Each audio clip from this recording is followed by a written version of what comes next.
You have been documenting your transformation, taking photos of your healthier meals, writing updates about the books that changed your perspective, carefully crafting posts about your meditation practice or your therapy insights or your journey toward becoming a better version of yourself. And with each post, each share, each carefully worded caption, you wait.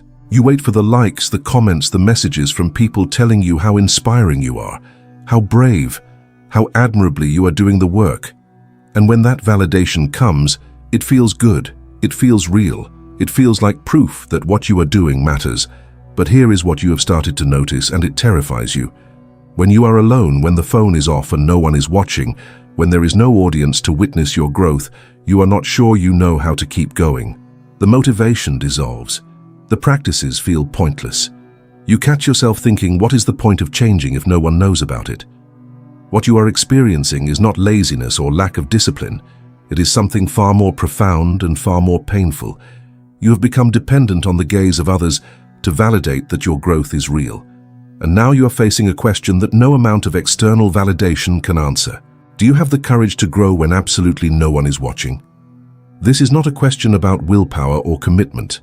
This is a question about whether you believe that transformation matters when it cannot be converted into social currency, when it cannot be displayed, when it exists only in the privacy of your own consciousness.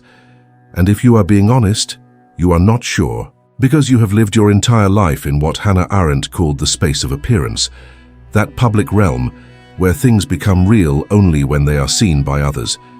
You learned early that achievement without recognition is not really achievement, that suffering without witnesses is somehow less valid, that change without documentation might as well not have happened. The entire structure of our social world has trained you to believe that nothing is real unless it appears to others. And now when you are confronting the necessity of real inner transformation, transformation that by its very nature must happen in solitude and obscurity, you feel lost. Let me tell you what is actually happening here. You are standing at the threshold between two entirely different modes of being. Arendt distinguished between the vita activa, the life of action and appearance in the public realm, and the vita contemplativa, the life of thought and inner transformation that happens in private. For most of your life, you have lived almost entirely in the vita activa. Even your most intimate experiences have been filtered through the question of how they will appear to others. You have been performing your life, performing your growth, performing even your struggles. Not because you are shallow or dishonest, but because this is what the world taught you reality is. The seen, the witnessed, the acknowledged. But genuine transformation, the kind that actually changes who you are rather than how you appear, cannot happen in the space of appearance. It happens in the invisible realm. It happens in those moments when you choose differently, and no one knows. When you sit with difficult emotions instead of distracting yourself, and there is no one to applaud your restraint. When you examine your patterns and motivations with brutal honesty, and there is no audience to be impressed by your self-awareness.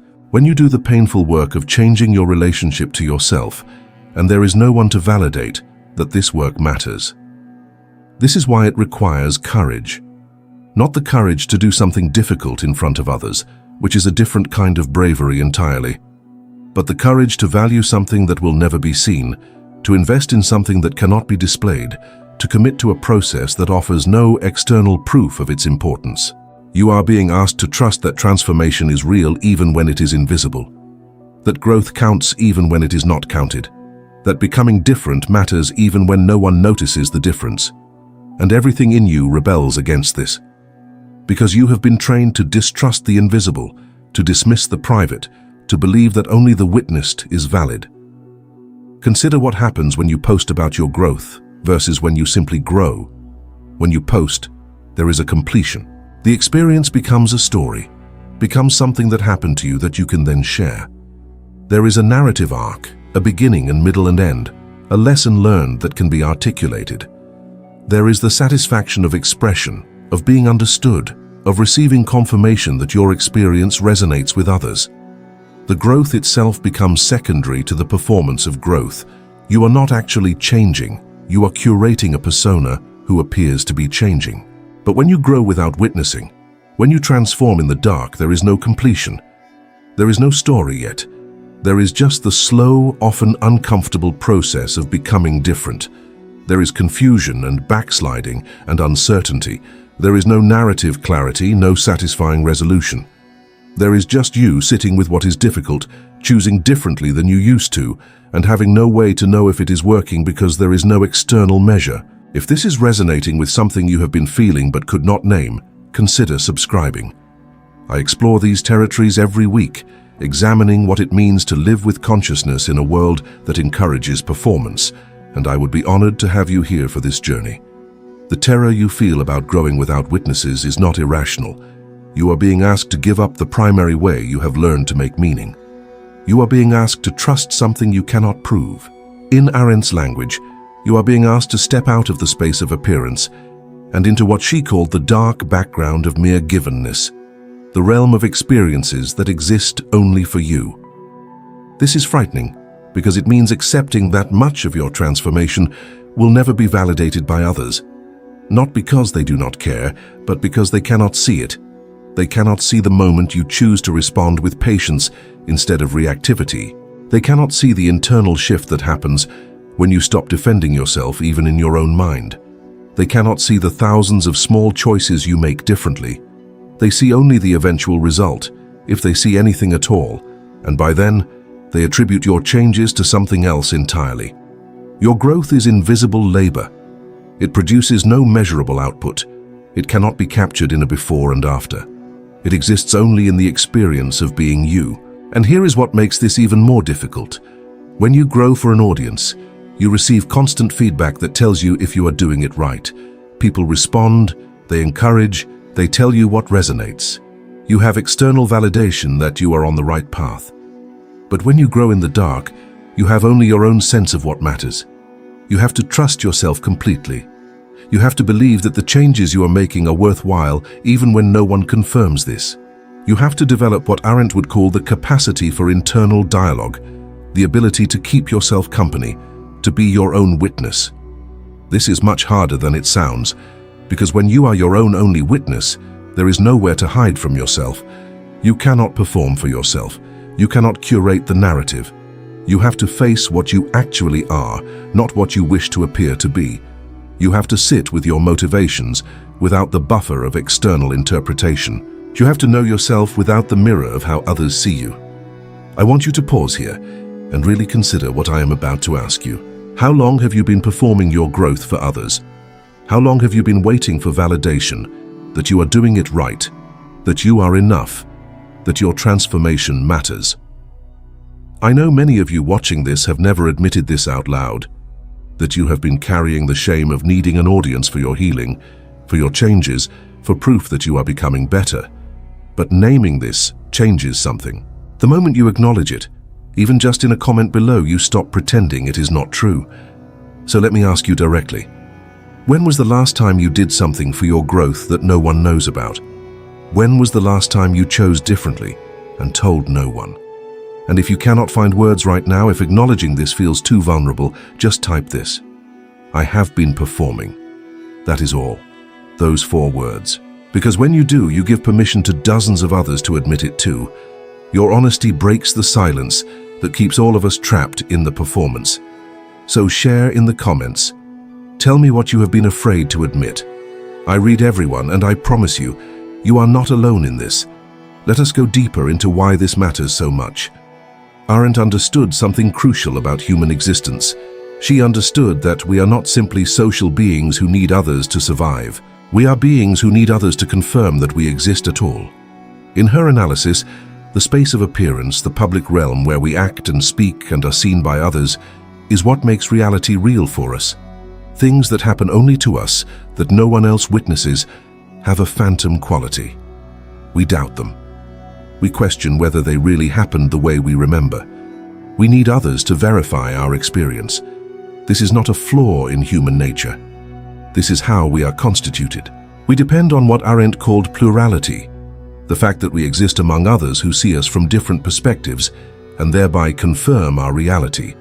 But this creates a profound problem when it comes to inner transformation, because transformation, real transformation, cannot happen in the space of appearance. It cannot happen when you are being watched. It happens in the private realm, in solitude, in those moments when you are answerable only to yourself, and so you are caught in a bind. You need to grow in private, but you need others to confirm that your growth is real. You need to change in the dark, but you need witnesses to validate that the change matters. This is the central tension, and there is no easy resolution. You cannot perform transformation and actually transform at the same time. You cannot curate growth and genuinely grow. The attention you direct toward how you appear is attention you are not directing toward actually changing. And yet, without any external validation at all, you begin to doubt whether your changes are real. You begin to feel that you are disappearing, that if no one sees your transformation, it might as well not be happening. This is why the courage to grow when no one is watching is such a profound form of bravery. You are being asked to trust your own experience without the confirmation of others. You are being asked to value something that exists only for you. You are being asked to believe that the private realm matters, even though everything in our culture tells you that only the public realm is real. Let me offer you a way to think about this differently. What if the invisibility of your growth is not a problem to be solved, but the very condition that makes genuine transformation possible? What if you need to grow in the dark precisely because darkness is where real change happens? Consider a seed in the ground. All the essential transformation happens underground, in total darkness where no one can see. The seed breaks open, the first roots push down, the initial shoot begins to form. All of this is invisible. And if you dug up the seed to check on its progress, to document it, to show others how well it is growing, you would kill it. The visibility would destroy the very process you are trying to validate. The seed needs the darkness. It needs the privacy. It needs to not be watched in order to become what it is meant to become. Only much later, when the transformation is already complete, does the plant emerge above ground into visibility. And even then, what others see is only the result. They do not see the process. They do not see the breaking open, the struggle, the gradual development. They see only the finished form. Your growth is like this. The real work happens in darkness, in privacy, where no one can see. And the fact that it is invisible is not a bug. It is a feature. It is what allows it to be genuine. But you have to learn to trust this. You have to learn to value the invisible. You have to develop what Arendt might call the capacity to dwell in your own interiority without needing constant confirmation from others that what is happening there matters. This is a radical reorientation. This is learning to trust that you exist even when you are not being perceived, that your experiences are valid even when they are not witnessed, that your growth is real even when it is not documented. This goes against everything you have been taught. You have been taught that to be is to be perceived. That reality is what appears, that nothing is true unless it can be proven to others. But genuine transformation requires you to give up these beliefs. It requires you to trust the private realm, the inner life, the invisible process. It requires you to become your own witness, your own validator, your own confirmation that what you are doing matters. This is what Arendt meant when she wrote about the importance of the life of the mind, the vita contemplativa. She was not talking about abstract intellectual activity. She was talking about the capacity to have a relationship with yourself, to be present to your own experience, to think and reflect and question without needing an audience. She understood that this inner life is where genuine freedom exists, because in the space of appearance, in the public realm, you are always constrained by how others see you, by social expectations, by the need to maintain a coherent persona. But in the private realm, in the darkness where no one is watching, you can be honest with yourself in ways that are impossible in public. You can acknowledge the parts of yourself you would never display. You can experiment with being different without the pressure of having to justify your choices. You can fail without public humiliation. You can change your mind without losing face. The invisibility gives you freedom. The lack of witnesses gives you permission to actually transform. But here is what you need to understand about this freedom. It is a lonely freedom. It is a freedom that offers no comfort, no reassurance, no validation. When you grow in the dark, you do not get the satisfaction of being seen. You do not get to feel virtuous about your efforts. You do not get the social reward of being recognized as someone who is doing the work. You get only the changes themselves, which happen so gradually and quietly that you often cannot even tell they are occurring. You get only the experience of being slightly different than you were, of responding in new ways, of having thoughts you did not used to have. And you have to trust that this is enough. You have to trust that invisible growth is still growth, that unwitnessed transformation is still transformation, that private evolution matters even when no one knows about it. This trust is what requires courage, because you are trusting something you cannot prove. You are valuing something that has no social recognition.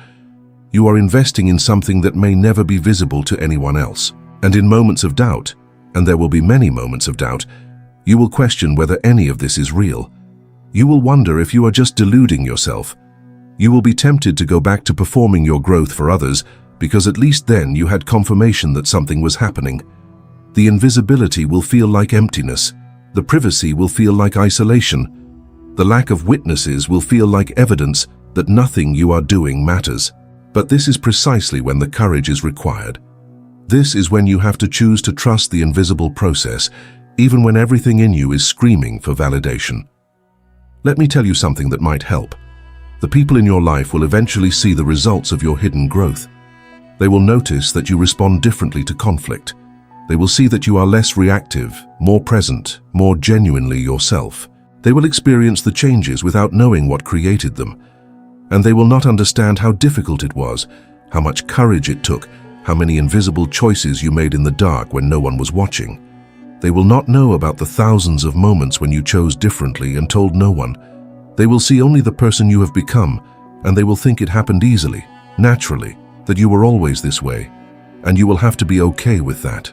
You will have to accept that the depth of your transformation will never be fully witnessed, that your growth story will remain partially invisible, that only you will know what it took. This is the price of genuine transformation, the privacy, the obscurity, the lack of full recognition. But it is also the gift, because the transformation belongs entirely to you. It is not a performance, it is not curated, it is not dependent on how others perceive it. It is real in a way that performed growth never can be. If what I am sharing here resonates with something you have been struggling with, something you have not been able to name, then I want you to know you are not alone in this. There are many of us learning to value the invisible, learning to trust transformation that cannot be displayed, learning to grow in the dark. I create these videos for people who are tired of performing their evolution, who are ready to do the real work, even when no one is watching, who understand that genuine change requires privacy and courage and trust. If that is you, consider subscribing, not because you need another channel to follow, but because this journey of becoming real, of growing without witnesses, of trusting your own inner process, it helps to have others who understand. People who will not ask you to prove your growth, who will not need you to display your transformation, who know that some of the most important changes happen in complete obscurity. I am here every week exploring these questions, examining what it means to live with integrity when no one is looking, offering perspective on the invisible labor of becoming genuinely different.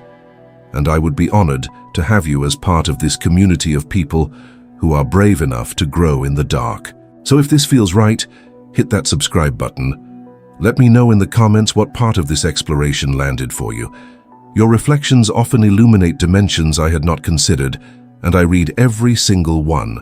So here is where we return to the question I posed at the beginning. Do you have the courage to grow when no one is watching? And I think now you can see that this is not really a question about courage in the conventional sense. It is not about forcing yourself to do difficult things without support. It is about something deeper and more subtle. It is about whether you can learn to trust that the invisible is real, whether you can value the private realm as much as the public, whether you can believe that transformation matters even when it cannot be converted into social currency. This is not a courage you achieve once and then possess. This is a courage you have to practice every single day, in every moment when you choose to grow without documenting it, to change without announcing it, to become different without needing anyone to notice. And here is the paradox at the heart of all this. The more you are able to grow without witnesses, the less you will need witnesses.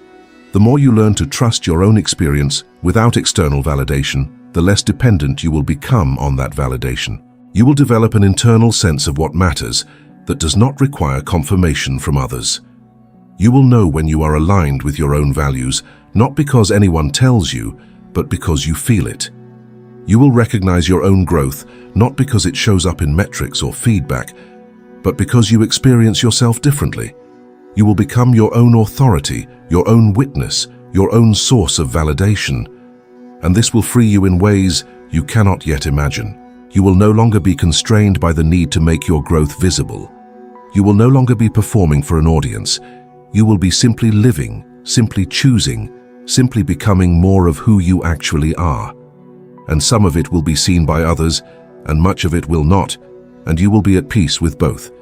This is what Arendt understood about the examined life. She understood that true freedom exists not in the space of appearance, where we are always being perceived and judged, but in the private realm, where we can be honest with ourselves without performance. She understood that the courage to dwell in that private realm, to value it, to do the invisible work that happens there, is one of the most profound forms of bravery a human being can cultivate. Because it means trusting yourself more than you trust the mirror of how others see you. It means believing in your own reality even when no one confirms it. It means growing for reasons that only you understand, in directions that only you can perceive, toward a version of yourself that may never be fully visible to anyone else. This is the courage to grow when no one is watching, not the courage to endure isolation, but the courage to trust that some of the most important things that happen in a human life happen in complete darkness and privacy and obscurity. The courage to break open like a seed underground, knowing that the transformation is real even though no one can see it. The courage to become different without proof, without witnesses, without applause. Just you in the dark, choosing differently than you used to, and trusting that this matters. It does matter, more than you know, more than anyone watching could possibly understand. Your invisible growth is real growth. Your private transformation is genuine transformation. The courage you are cultivating in the dark is preparing you for something that cannot yet be named. So keep going, keep choosing, keep growing even when no one is watching, especially when no one is watching. Because that is when the real change happens. That is when you become genuinely different rather than just appearing different. And one day, much later, you will emerge from the darkness so transformed that even you will barely recognize who you have become. And you will know in a way that needs no external confirmation that every invisible choice mattered, that every moment of growth in the dark was building toward this, that the courage it took to trust the invisible process was the very thing that made genuine transformation possible.